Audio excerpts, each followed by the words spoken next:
नमस्कार दोस्तों, मैं Gangaram Kushwaha, motivational speaker and life coach. प्राचीन काल की बात है। एक राजा के पास एक हाथी होता है। उस हाथी पर चढ़कर उसने कई युद्ध विजय हासिल की थी। यह हाथी जब छोटा था तभी से उसे इस तरह के प्रशिक्षित किया गया था। वह युद्ध कला में खूब प्रवीण हो गया। युद्ध में सेना के आगे चलते हुए यह पर्वत सा हाथी जब गुस्से से चिंगारता हुआ दुश्मन सेना में घूमता था तो दुश्मनों के छक्के छूट जाते थे। इस तरह इस बलवान हाथी की कीर्ति चारों दिशाओं में फैली हुई थी। धीरे धीरे समय के साथ वृद्धावस्था की ओर बढ़ने लगा। उसकी चमड़ी ढीली हो गई। उसकी जवानी का जोश और पराक्रम जाता रहा। अब उसे केवल हाथीशाला में ही रखा जाने लगा। उसका महत्व कम होने के कारण उसका पहले जैसा ध्यान नहीं रखा जाता था। उसे मिलने वाले खाने में भी कमी कर दी गई। कई बार तो बुढ़े सेवक के ध्यान चूक जाने से उसे भूखा प्यास रहना पड़ता था। इन दिनों से ठीक से पानी नहीं मिलने के कारण और एक दिन बहुत प्यास लगने के कारण वह हाथीशाला से निकलकर एक पुराने तालाब के किनारे चला गया।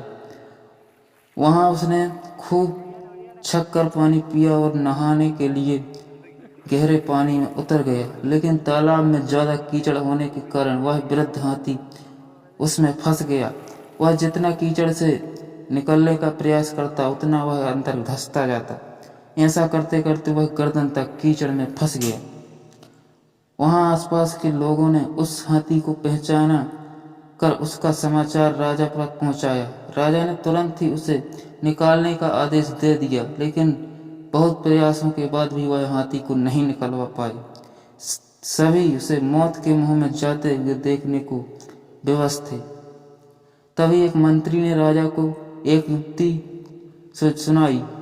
राजा ने हाथी को निकालने वाले सभी को लोगों को वापस बुलाया। अब सारे आदमियों को युद्ध सैनिकों की वेशभूषा पहनाई गई और वो सभी बाणयंत्र मंगवाए गए जो युद्ध के मौके पर काम में लिए जाते थे। हाथी के सामने युद्ध के नगाड़े बजने लगे और सैनिक इस तरह से उस हाथी की ओर बढ़ने लगे जैसे वह दुश्मन पक्ष के हों।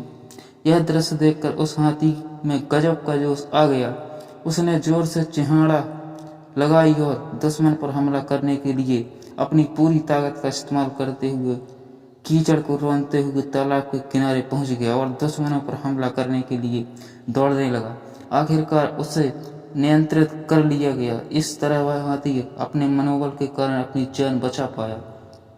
तो दोस्तों, जिसका मनोबल जाग जाए तो वह कमजोर और असहाय होते हुए भी असंभव से दिखने वाले कार्य कर दिखाते हैं। मनुष्य की सारी सफलता उसके मनोबल पर निर्भर करती है। अपने प्रचंड मनोबल के दम पर वह हर लक्ष्य को प्राप्त कर सकता है। इसलिए हमें भी कभी अपना मनोबल कमजोर नहीं पड़ने देना चाहिए। हो सकता है कुछ असफलताएं मिले, लेकिन हमें दोगुने उत्साह के साथ वापस उठ खड़ा होना और फिर से भरपूर प्रयास करना है। दोस्तों, कामयाबी झक मार करके आएगी अपने पास। यह कहानी आपको कैसी लगी हमें कमेंट में जरूर बताएं। चैनल पर नए हैं तो चैनल को सब्सक्राइब जरूर कर लें।